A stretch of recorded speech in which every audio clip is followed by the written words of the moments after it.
周五即将举行的双普会可能将决定很多国家的命运，而本月底下月初的上合峰会是反美的集会，这两个会议可能会成为世界格局的分界线。一些学者担心，普京在利用双普会复制雅尔塔会议，实现他瓜分世界的野心。对普京来说，乌克兰只是一个起点，随后登场的上合峰会更有意思，是一场反美同盟的大合唱。然而，这种合唱混合着各种杂音。习近平对双普会的结果提心吊胆，生怕美俄会走到一起，只能用93大阅兵掩饰不安。川习会议之前，习近平搞了这么多小动作，可能就是为了掩盖将来见到川普的心虚和胆怯，自己给自己壮胆子吧。这里是大时局要闻透视，我是月音。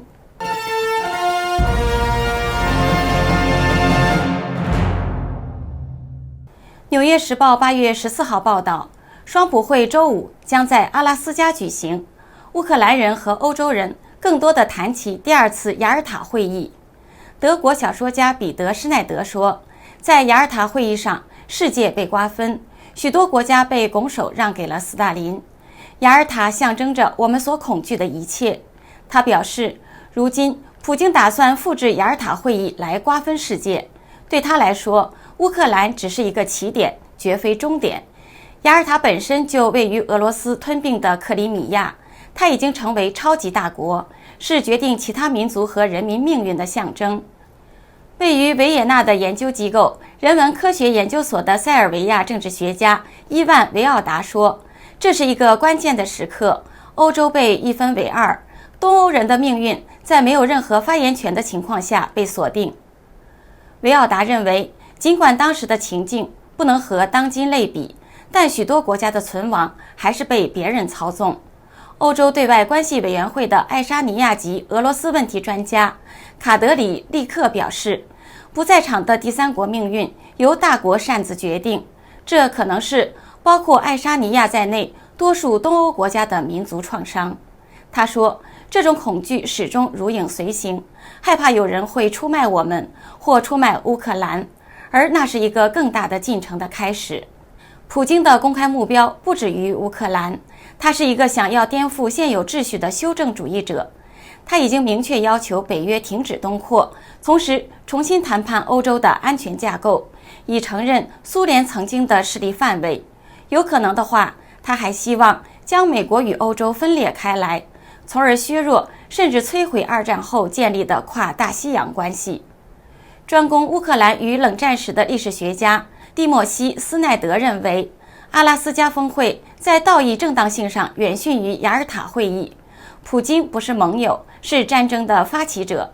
斯奈德指出，普京对尚未被攻占的乌克兰领土的要求，与希特勒在1938年对捷克斯洛伐克苏台德地区的要求类似。如果乌克兰被迫放弃顿巴斯的其他地区，将丧失关键防线和防御工事，这就是当年捷克的处境。斯奈德说，希特勒的目标是摧毁捷克斯洛伐克，而普京的最终目标是摧毁乌克兰。美国有线电视新闻网 CNN 分析，双普会晤地点选在阿拉斯加，这片土地曾经是俄罗斯帝国的一部分，在1867年以720万美元低价卖给了美国。一位俄罗斯媒体的主持人依然把这里叫做我们的阿拉斯加，足见俄罗斯民族主义的狂热。莫斯科吃了亏的想法到了今天还是这样顽固。 CNN 分析认为，更广泛的看，普京把这次与川普的会面看成是一个独特的机会，目的是从根本上重置与华盛顿的关系，并将美俄关系与乌克兰的命运脱钩。这一情境也将分化西方盟友。台媒风传媒8月14号报道指出，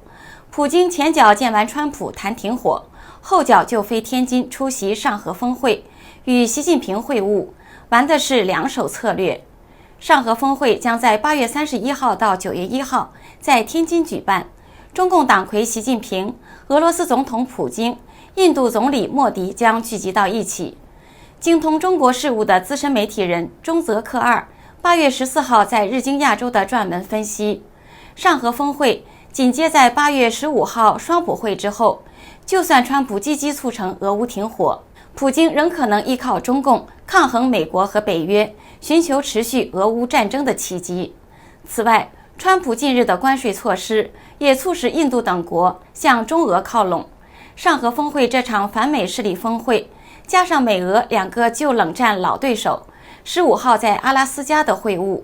这些大国领袖来回的交锋，持续牵动国际局势，重组世界格局。中泽克尔表示，在冷战结束之后，继承前苏联地位的俄罗斯历经政治改革以及经济上的休克疗法，实力大不如前，使美国成为唯一的全球超强强国。与此同时，中国经济在改革开放路线指导下出现了跳跃式的成长，而俄国虽然以领土而言是全球最大的国家，但经济规模却远远不如位处南方的中国，且在2021年时，广东省的 GDP 就已经超越俄国。因此，普京一旦失去了中共的支持，恐怕难以与美国以及北约对抗，无法持续对乌克兰的侵略战争。说到印度，虽然印中之间的边境冲突在2020年急剧升级，习近平在2023年缺席了由印度所主办的20国集团峰会，仅由总理李强代表出席。但习近平与印度总理莫迪在2024年于俄罗斯举办的金砖国家峰会上碰面，是双方关系走向解冻的信号。莫迪更决定出席今年的上合组织峰会，中共外交部表示拍手欢迎，似乎传递出新德里与北京之间的距离有快速拉近的趋势。路透社8月8号报道，印度目前已经暂停采购美国军备的企划，展现出对川普向印度征收高达50%关税的不满情绪。莫迪更在8号当天与普京通了话。中泽克尔认为，川普的关税战似乎正在将印度推往对立阵营，也使得由中共、俄国所主导的上海合作组织天津峰会将成为一场反美峰会。出席反美峰会的国家都有哪些呢？据《经济学人》报道，1996年苏联解体后，中共、俄罗斯、哈萨克、吉尔吉斯和塔吉克5国领导人在上海会晤，成立上海5国。2001年，乌兹别克加入后，上合组织正式成立，此后规模扩大，目前共有10个正式成员，包括印度、巴基斯坦、伊朗与白俄罗斯。此外，上合组织还有蒙古等观察国，以及土耳其、沙特阿拉伯等对话伙伴。上合天津峰会预计与会的国家元首还包括印度总理莫迪、白俄罗斯总统卢卡申科、哈萨克总统托卡耶夫以及乌兹别克总统米尔季约耶夫。外界对双普会达成俄乌停火的期望不高，虽然这样也让习近平坐立不安。俄乌战争爆发至今已经超过3年半，不仅当事国双方深陷战火，牵动周边国家的神经，还涉及全球性大国的国际权力分布。美国、中共都想在俄乌战争中发挥影响力，特别是习近平一再对外表现出调停的意图，甚至是提出和谈方案。今年2月，更传出中共希望能推动中美俄3方对话，据传这个提案被川普拒绝。显然，对美国来说，中共是搅局者，而不是中立者角色。如今，双普会登场在即，势必触及俄乌议题，中共却被排除在外，习近平失去了充当调停者的角色。此外，川普展开第2任任期至今，已和许多国家元首会面对话，唯独还没有和习近平碰面。据传，今年10月底在韩国举办的亚太经济合作会议峰会可能会举行川习会，这相较于早2个月的双普会，习近平心里恐怕不是滋味。习近平最怕的还是美俄存在越走越近的可能性。反尼克松战略一旦落实，中共解体就是指日可待的事情了。不过，川普走的似乎不是分化俄中关系的路，他是先要解决俄乌战争问题，再腾出手来对中共下重手。那样的话，习近平将陷入里外不是人的困境，只能靠93阅兵来掩饰恐慌。美国 CNN 报道，习近平面对川普表现出非常强硬的态势。习近平手里攥着一张王牌，这就是用于制造超强磁体的稀土矿物，是从汽车到战斗机等各种关键部位生产不可缺少的材料。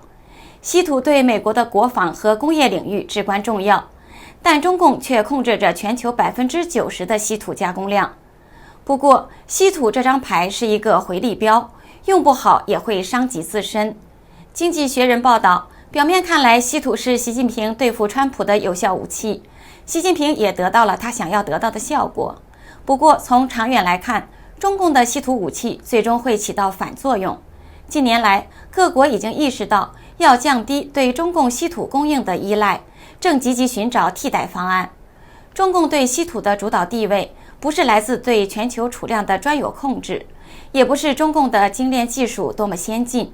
稀土的名字中虽然带有稀字，但稀土并不是什么罕见的东西。